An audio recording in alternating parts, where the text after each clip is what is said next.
Uncle की गंदी नज़र पूजा के ऊपर थी। पूजा के ये सगे अंकल नहीं थे, ये वो अंकल थे जो रोज़ पूजा के घर पूजा की मम्मी से आकर मिलते थे।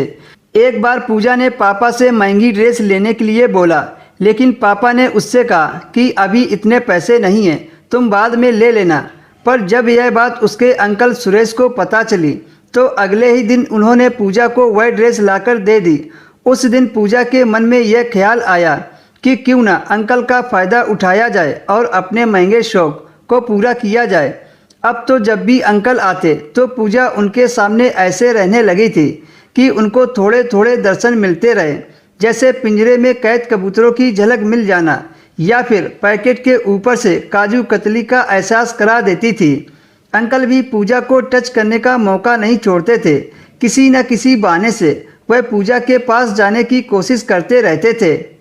जलवा दिखाने का यह खेल काफ़ी दिनों तक चलता रहा। एक बार ऐसा हुआ, पूजा की मम्मी कुछ दिनों के लिए मायके चली गई और घर में सिर्फ पूजा और उसके पापा ही थे। यह बात अंकल को भी पता था कि पूजा की मम्मी घर पर नहीं है। एक दिन शाम को पूजा के घर में सुरेश अंकल आ गए और बातों ही बातों में सुरेश ने पूजा के पापा से पूछा, तुम ऑफिस चले जाते हो तो पूजा कॉलेज चली जाती है, तो घर में पूरे दिन कौन रहता है? पूजा के पापा ने बताया कि पूजा के पैर में मोच आ गई है, इसलिए वह घर पर ही रहती है। अभी वह 2 दिनों से कॉलेज नहीं जा रही है।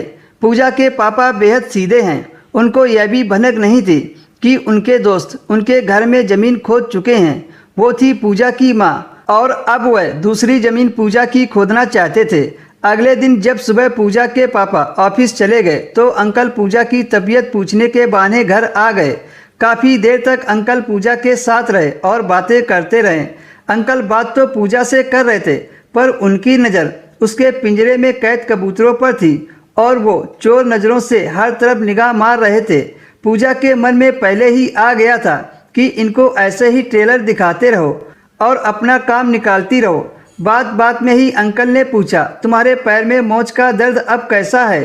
पूजा ने कहा, बिल्कुल भी आराम नहीं है। इस पर अंकल ने कहा, मैं तुम्हारे लिए कल तेल लेकर आऊँगा, उसे लगाना, बहुत आराम मिलेगा। फिर थोड़ी देर बाद सुरेश अंकल चले गए। उस रात पूजा सोच रही थी कि अंकल से अपने लिए कुछ पैसे मांगे जाएं, जिससे कि वह ऐश कर सके, लेकिन उसके लिए क्या करे वह यह सोचने लगी। फिर पूजा ने अपना शातिर दिमाग लगाया और सब कुछ सोच लिया कि क्या करना है। अगली सुबह पूजा जल्दी उठी और पापा का नाश्ता बनाकर पापा को ऑफिस भेज दिया। इसके बाद वह नहा धोकर फ्रेश हो गई और लोवर टी शर्ट पहन लिया। पूजा ने जानबूझकर अंदर के सामानों पर कपड़ा नहीं डाला था, जिससे पिंजरे में कैद कबूतर आसानी से दिख सके। जैसे ही अंकल पूजा के घर आए और पूजा को